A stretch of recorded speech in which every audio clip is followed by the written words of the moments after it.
In this video, we have a major update in regards to Bray Wyatt showing up at Dynamite, and also we're going to talk about a former WWE superstar, one that was recently released.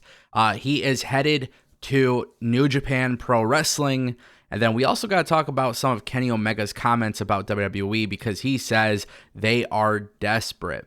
My name is Ango. This is Destination Pro Wrestling. We continue to grow daily, so if you guys don't mind clicking that subscribe button, I would greatly appreciate it.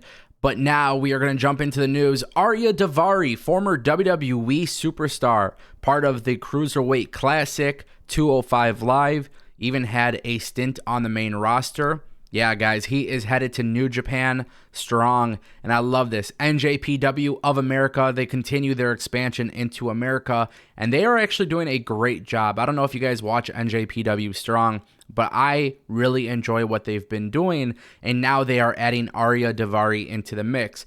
I was super high on Ariya Daivari in the WWE, especially when he started to have like this, new gimmick, kind of similar to the Alberto Del Rio gimmick. I just felt like Ariya Daivari was really, really good in the ring. He also had a good look. Also, too, one thing about Ariya Daivari is he is not bad on the microphone whatsoever. For whatever reason, WWE made the decision to cut him. Budget cuts, you know how that thing goes with WWE.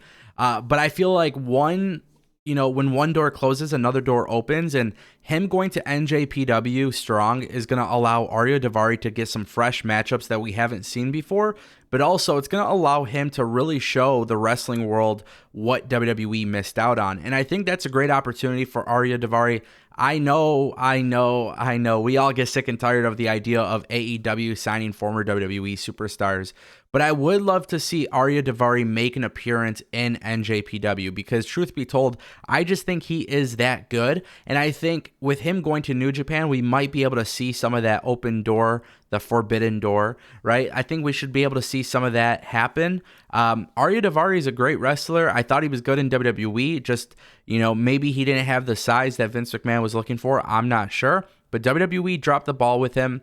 I think Ariya Daivari would be a great talent in New Japan. I think even better in Impact or AEW. He doesn't really fit the mold of what WWE is looking for, but I think he could take some of that experience and also bring some of that character work that he actually didn't really have the chance to show and put that on TV. And I think it's going to be a huge win for New Japan securing him. I look forward to seeing him on NJPW Strong because, trust me, there's going to be some matches you guys won't want to miss.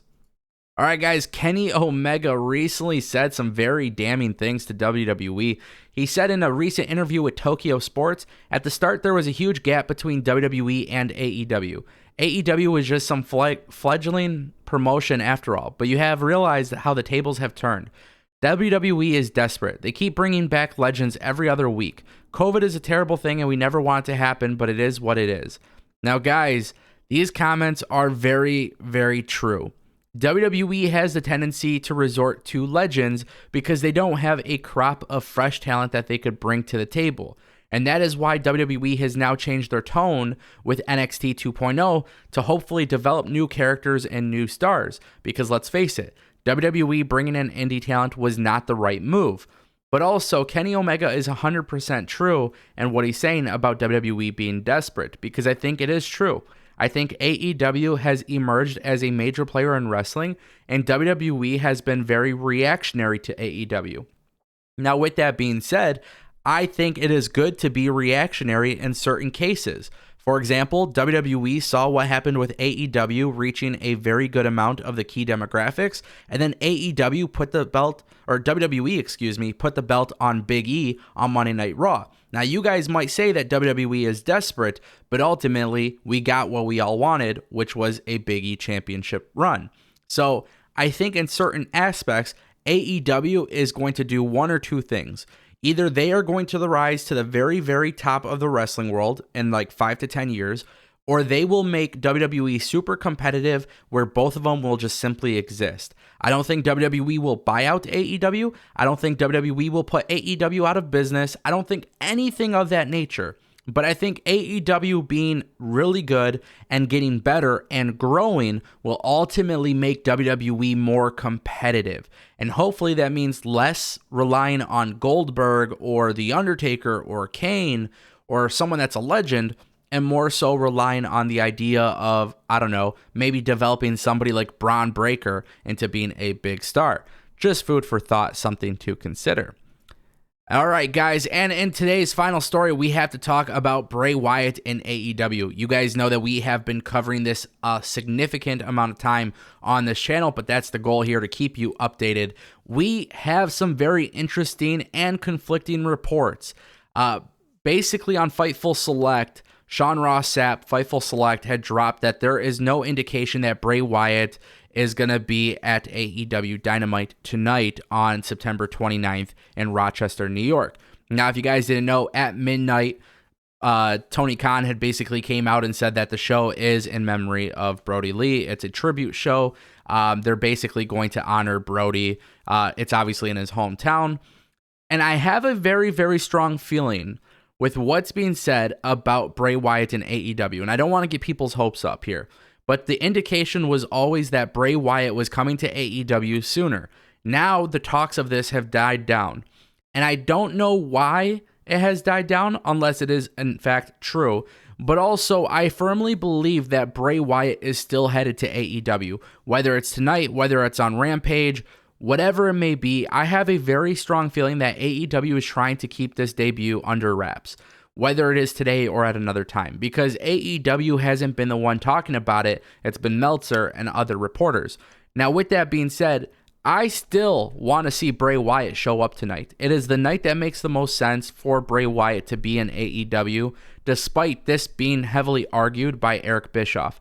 Eric Bischoff recently talked about it on his podcast, 83 Weeks, that he believes AEW should save Bray Wyatt for the next year, for 2022 January. And I don't agree with that. From a business standpoint, it makes a lot of sense, but the timing tonight, it just makes more sense when you're honoring Brodie Lee. And I have a very strong feeling that, sources aren't going to indicate whether Bray Wyatt is there, because if this is Brodie's show, right? Like if this is the show to honor Brodie Lee, Bray Wyatt being a surprise makes the most sense. And if I'm AEW, I wouldn't want that to come out. So as of right now, it's being reported that AEW is not going to have Bray Wyatt there tonight. There's no indication that he is there tonight. There's no indication of anybody knowing about Bray Wyatt being there. And it very well could be true. But I just firmly believe that it makes the most sense for him to be there tonight. And I do think we're going to see him tonight. But who knows? Maybe I'm completely wrong. I'm not here breaking the news. I'm here delivering the news and giving you guys my opinion. And if I'm AEW, if I secure Bray Wyatt for tonight, it is a massive, massive debut. Probably going to be bigger than CM Punk and Bryan Danielson, largely due to the fact that this show is, again, in support of Brodie Lee. Let me know what you guys think in the comment section down below. Do you think Bray Wyatt will show up on Dynamite? I want to hear your thoughts and your opinions. Let me know in the comment section, and don't forget to subscribe. I'll see you guys next time right here on Destination PW.